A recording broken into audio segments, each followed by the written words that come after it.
I used to say, let's not ruin the friendship, like it was a kindness. Now I hear myself and all I can think is, I didn't protect our friendship. I hoarded him. I'm Arya, 28, and for 3 years my closest person was Miles. My lab partner turned coffee buddy turned, basically family. He asked me to be his girlfriend on a rainy Thursday after trivia night, hands shaking like he'd lifted something heavier than a pint glass. I gave him the speech, "You're my best friend. I don't want to lose what we have. We're better as friends." He nodded like he respected it. I exhaled like I'd dodged something. We split fries and went back to sending each other memes at 1 a.m. What I never examined was the way I used that friendship as a safety net while I auditioned other men. If a date didn't text back, Miles did. If my car battery died, Miles jump-started it. If I had news, promotions, breakups, he showed up. If he had news, I said, "Proud of you," with party emojis and expected that to count. Then he met someone. The first time I saw her was on his story, a blurred concert selfie, his grin brighter than the stage lights, her profile turned toward him like they were sharing a secret. Her name was Zoe. She had the kind of beauty you notice before she opens her mouth, and the kind that gets louder when she does. Sharp, quick, funny. I did not want to hate her. I did not want to hate myself for wanting to hate her. I muted their stories and told myself I was protecting my mental health. 2 months later, we all ended up at the same house party for our friend Nate's birthday. The kind with string lights, solo cups, and a patio where everyone pretends they're not listening. I wore a dress I'd been saving for a night I wanted to feel like the main character. Emerald satin, low back, stupid heels. I told myself I'd be cool because I am cool. Then they walked in holding hands. Miles looked the same. Soft gray t-shirt, messy curls, the smile he saves for me without knowing it. Zoe wore a simple black dress, hair up, the kind of confident posture that says she knows exactly who is and isn't worth her time. Our friend group split like a school of fish parting around a shark and a boat. People whispered, not because there was drama, but because we're all nosy. I hugged them both. "You must be Zoe." "I've heard so much," I said in the tone women use when they're auditioning for a role they were never offered. She squeezed my hand and said, "Finally.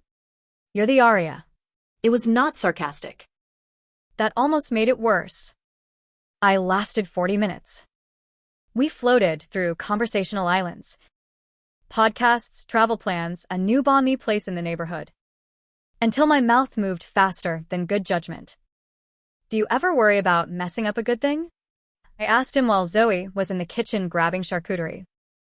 I meant it to sound observational. It sounded like a threat wrapped in nostalgia. He looked at me carefully. "No," he said. "Not with the right person. The right person." Like a door quietly clicking shut. I relocated to the patio and breathed like I'd just run stairs. When he came out to check on me, I pulled out the speech I wish I had used years ago, except it arrived mangled. "Maybe we gave up too soon," I said. Maybe I did. I wasn't ready then, but... Arya. He said my name like a hand on a brake. "You were clear." I listened. "I know," I said, stepping closer anyway, the party noise going soft, the string lights turning everything ridiculous and cinematic. "But I keep thinking, what if we..." "Please don't," he said. Not angry. Sud. He took a small step back, palms open, universal sign for a boundary. "I'm with Zoe." I wanted to say I respected that. I wanted to step back into the role of the good friend. Instead, I reached for him. You know the move.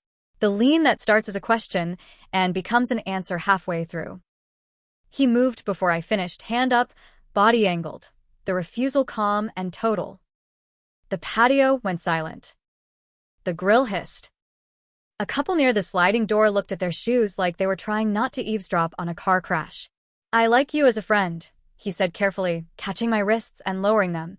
"But if you do something that disrespects my relationship, I have to set boundaries. Hard ones." Zoe had come out halfway through. I braced for a scene. She didn't make one. She slid her hand into his and said to me, almost gentle, Hey, we're going to head inside. It is a special kind of humiliation to be treated kindly by the person you just tried to undermine. I went home in an Uber, where the driver chirped about his fantasy football league like my life wasn't dissolving. I spent the ride composing a justification speech that sounded less like self-awareness and more like PR. I panicked, timing, we're soulmates, and cried into my elevator keypad because the zeros looked like eyes. The next morning I texted him an apology and left it at that. That should have been the story. It wasn't. Because humiliation breeds desperation and desperation makes you stupid. I did something I believed I would never do. I tried to sabotage him. I told 2 mutuals. I hate the word mutuals now. That Miles had always said he'd pick me and hinted that he'd made a move before he started dating Zoe. I knew it wasn't true. I told myself it was a reframing.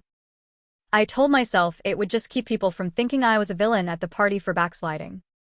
I told myself a lot of things that sounded smart until I heard them out loud. By Monday, the lie had sprouted legs. Someone sent Zoe a screenshot of a group chat where a friend of a friend wrote, "Wild Miles finally told Arya he would have chosen her," with a side-eye emoji. The internet loves an emoji because it lets you be cruel and pretend you're kidding. I found out when Miles asked me to meet at the coffee shop where he once taught me the difference between an Americano and a long black. He didn't order. He slid his phone across the table and let me read. The thread was like watching a house burn down from the inside. My own words paraphrased in 4 different people's voices, timelines that made me look like a lighthouse and him like a boat that had circled too long, suggestions that Zoe was a rebound to the real thing. Every time someone typed, "ick though," it felt like they were making space for my lie to live. I didn't say. I started. He pulled up a screen recording of someone scrolling a DM where I had, in fact, said almost exactly that but slightly more careful. He always told me I was the standard. I had meant it years ago in a different context entirely. I'd repurposed it like a photo, with a new caption. "We're done," he said quietly. "We can't be friends if you do this. If you keep saying it, I'll send the screenshots to anyone who heard you. I'll set it straight. And after that, I'm out. No more late-night calls, no rides, no, just checking in. That's the boundary." I was hurt, I said. "You are selfish," he said, not like an insult but like a diagnosis. "And you made Zoe collateral." He stood to leave.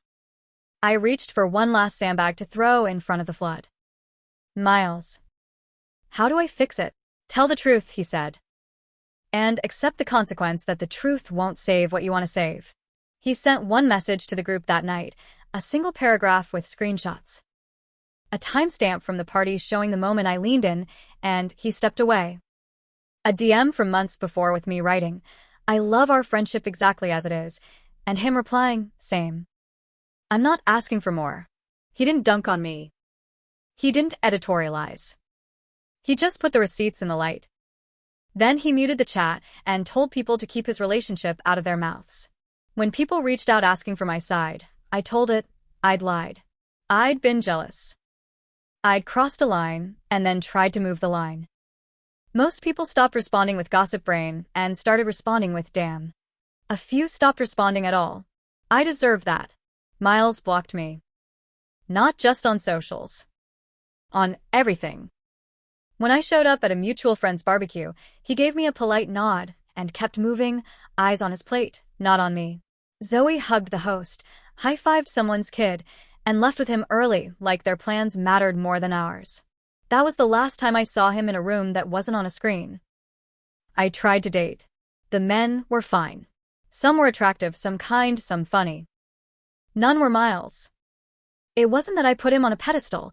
It's that once you've known a person who shows up without an audience, your tolerance for performance drops.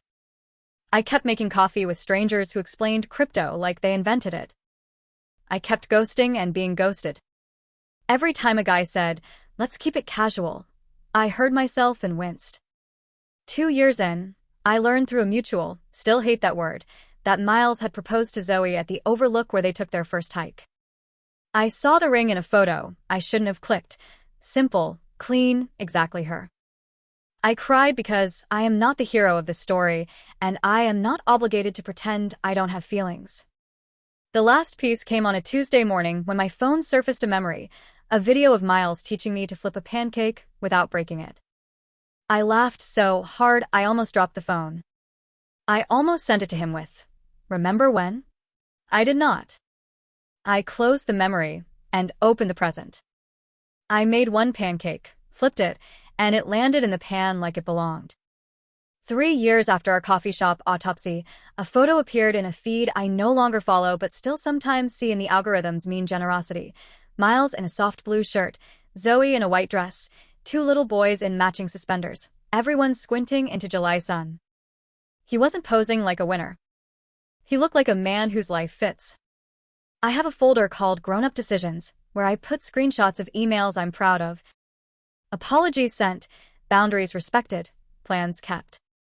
In it there's a screenshot of the message I sent to the last person who tried to keep me as a safe friend while they searched for someone else.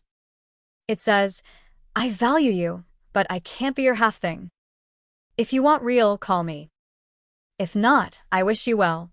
I hit send without shaking. He didn't call. I wish him well. I didn't lose Miles because I said no. I lost him because I said no and then couldn't stand him meaning it. If you're listening to this and you have a Miles, decide. If you want him, say yes. If you don't, let him go and mean it all the way. Don't keep someone in a glass case labeled break in case of loneliness. That isn't friendship. That's theft. My remarks. Hey guys, thanks for watching the video. Well, she tried to shelf a good man as backup, then grabbed when he moved on. He set a boundary, refused the late grab, and when rumors started, he answered with receipts, timestamps, and a calmly stated line. Then walked. No courtroom, no spectacle. Just standards. If you've got a safe friend you're hoarding, decide or release. For more grounded stories where choices, not chaos. Decide the ending, please subscribe. See you tomorrow.